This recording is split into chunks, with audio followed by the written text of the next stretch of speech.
Apa itu Web 3.0? Web 3.0 itu sebenarnya merupakan layanan web generasi ketiga yang berfokus pada penggunaan machine learning untuk mengolah dan menginterpretasi data untuk menyediakan pengalaman kepada pengguna suatu web yang terdesentralisasi, lebih cerdas, terbuka, dan lebih aman. Untuk lebih memahaminya, saya menjelaskan dahulu sejarah internetnya secara singkat ya. Jadi bentuk pertama dari web ini tuh ditemukan pada tahun 1990. Di awalnya itu kita sebut sebagai web 1.0 lah, web 1.0. Dan saat itu, usernya itu hanya bisa searching dan browsing informasi di web, tetapi tidak dapat mengunggah data apapun. Jadi sifatnya itu hanya satu arah saja. Lalu berkembang menjadi Web 2.0 yang kita kenal sekarang ini di tahun 2000-an ya, 2023-2024 itu sifatnya sudah berdua arah, di mana user bisa berkomunikasi dengan orang lain secara online, dan contohnya misalkan melalui sosial media, mengupload konten ke internet, dan seperti lagu atau gambar. Nah, sifatnya itu sudah dua arah. Di era tahun 2020-an ini, muncul teknologi baru yang namanya Web 3.0. Ada 5 elemen utama dari Web 3.0. Yang pertama disebut sebagai No Centralized Authority. Web 3.0 ini dibangun di atas jaringan blockchain dan merupakan jaringan yang terdesentralisasi dengan tidak adanya centralized authority. Ini adalah poin yang paling penting yang membedakan Web 3.0 itu dengan web yang ada sekarang ini. Selama ini kalau Anda mengakses internet secara langsung, itu kita tidak secara sadar itu melalui pihak ketiga loh. Contohnya seperti Google atau Apple. Dan informasi pribadi atau identitas Anda itu dapat diakses oleh pihak-pihak ini. Misalkan ketika Anda mencentang suatu terms and condition, Anda harus bersedia untuk memberikan akses pada data pribadi Anda. Bukan hanya data pribadi, konten-konten yang Anda upload di internet itu juga tanda kutip itu dikontrol oleh pihak-pihak tersebut. Mungkin Anda bisa membuat konten sesuka hati, tetapi ketika Anda upload, itu sebenarnya mereka yang menentukan apakah konten Anda itu layak diunggah atau tidak. Mereka dapat menyensor atau bahkan dapat men-take down karya Anda itu dari internet. Dengan adanya desentralisasi ini, maka Anda dapat mengakses internet itu secara langsung tanpa harus berikan data-data diri Anda dan juga mengekspos privasi Anda kepada mereka. Yang kedua adalah adanya security and reliability. Dengan adanya desentralisasi, data yang ada di Web 3.0 ini akan lebih aman dan tidak akan mudah dihack oleh pihak-pihak lain.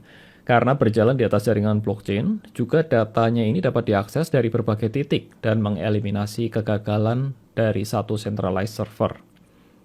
Yang ketiga adalah adanya namanya itu semantic web. Semantik sendiri itu memiliki arti harafiah itu suatu studi, suatu kata atau frase dalam bahasa yang dimiliki dan memiliki perbedaan arti. Nah, semantic web ini mengintegrasikan machine learning ke dalamnya sehingga menjadikan komputer itu intinya itu lebih intelijen begitu. Contohnya ya, suatu kata misalkan pintar, cerdas, cemerlang, jenius, super atau encer itu sama-sama memiliki arti pintar begitu ya, tetapi memiliki penekanan yang berbeda-beda. Nah, web yang semantik adalah teknologi yang dapat memungkinkan server atau mesin ini untuk belajar dan memahami, mengenali suatu konteks data atau informasi. Bukan hanya melalui keyword yang dipakai, tetapi dari informasi lengkap secara menyeluruh, bahkan bisa memahami emosi yang terkandung di dalamnya. Yang berikutnya adalah artificial intelligence. Ketika teknologi AI ini digabung dengan natural language processing, yaitu gabungan antara AI, computer science, dan linguistik, atau kemampuan komputer mengerti bahasa manusia, komputer ini akan mempunyai kemampuan untuk mengerti informasi layaknya manusia.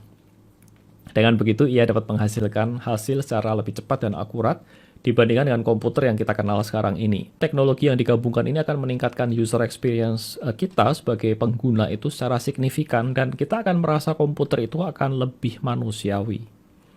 Yang terakhir adalah adanya teknologi VR atau AR yang menjadikan kita itu secara visual itu lebih immerse ke dalamnya. Web akan beralih dari 2D menjadi 3D graphics. Jadi kalau selama ini website yang Anda kunjungi itu semuanya bersifat 2D, dan Web 3.0 akan menggunakan desain 3D yang memungkinkan lebih banyak interaksi dengan pengguna. Contohnya seperti pada games, pada museum virtual, pada e-commerce, atau yang lain-lain itu akan menggunakan grafik 3D. Dan VR atau AR ini akan diharapkan dapat digunakan dalam Web 3.0 ini yang akan mengintegrasikan atau membuat kepengalaman itu lebih immerse secara visual. Ini akan mengaburkan batasan-batasan antara dunia nyata dan dunia digital. Ini terdengar mirip dengan metaverse ya. Memang Web 3.0 saat ini tuh masih dalam tahap awal pengembangannya, dan bersama dengan NFT dan Metaverse, sebenarnya ini masih meraba-raba ke depan ini akan menjadi seperti apa. Nah, menurut Anda sendiri bagaimana? Apakah Web 3.0 ini di masa depan akan menjadi mainstream atau tidak? Silahkan komen di bawah ya. Demikian teman-teman video saya kali ini, dan saya berharap video ini dapat bermanfaat, juga dapat menambah pengetahuan kalian tentang Web 3.0.